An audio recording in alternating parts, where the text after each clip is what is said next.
The Middle East region holds a significance not just in terms of geopolitics, but for the economy and trade.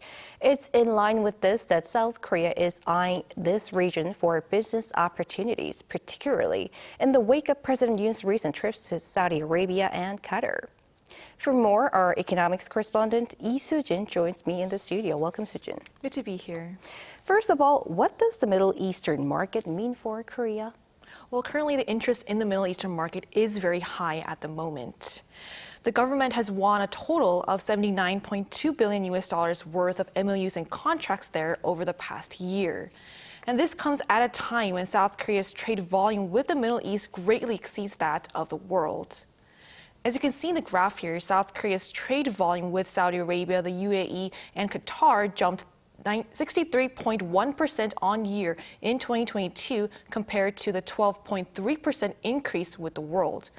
And one expert says that at a time when South Korea needs to find new trading partners, the Middle East is an ideal candidate. They decided to reconstruct their economic structure from oil-producing country to high-tech countries like South Korea. For that purpose, they need Korean companies' experience along with high-tech technologies.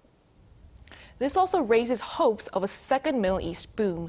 The first mostly involved construction orders, but as the Middle East seeks to transition into a post-oil era, the second includes new industries and renewable energy. I see. And tell us what companies here have been doing.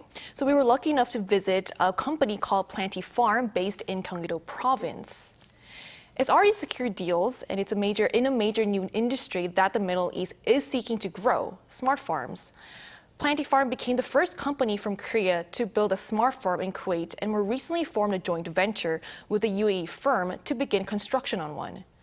Countries in the Middle East are taking a special interest in South Korea's smart farming technology, as it's one of the most water-stretched regions in the world. These plants, grown on vertically stacked racks, don't need natural sunlight, soil, or water, thanks to the LED grow lights and sensors that control water pH and humidity levels. The company says that the Middle East not only has one of the fastest growing markets in the world, but its interests also align with smart farm companies, as it's currently facing various food security challenges. But there's still much left to do. We need to keep doing market research to find what people need, and right partner and customer also need to keep developing, expanding our lineup. Most of Korean agtech companies are relatively small businesses, so they need financial support such as government assurance loan and government support fund. There are also many business opportunities for domestic companies in the renewable energy field as Middle Eastern countries prepare for the post-oil era. All three of South Korea's biggest trading partners in the Middle East, the UAE, Saudi Arabia, and Qatar, have plans to bolster their renewable energy sources. So, Jin, then what should be done from here to make sure these business opportunities and all these investment pledges actually bear fruit? Well, the expert I talked to said the signing of MOUs actually indicate a strong interest in doing business with South Korea. But there needs to be further steps for it to lead to contracts that will create real economic value. Let's take a listen to what he said. So the details should be controlled by private firms related to the businesses. And also it is necessary for Korean government to provide diplomatic backups, since Middle East countries pay relatively more attention to diplomatic and religious justification in economic partnership. It's also important for South Korea to be aware that there are other major economies, namely the US and China, vying to win contracts in the Middle East.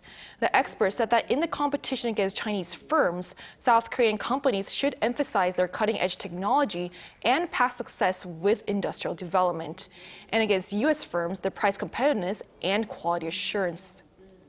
While there's still much to consider, the Middle East is likely to provide South Korea with a much-needed boost, and external factors such as volatile global oil prices and monetary tightening in major economies weighing on its economy. All right, thanks for the report, Soo-jin. It was my pleasure.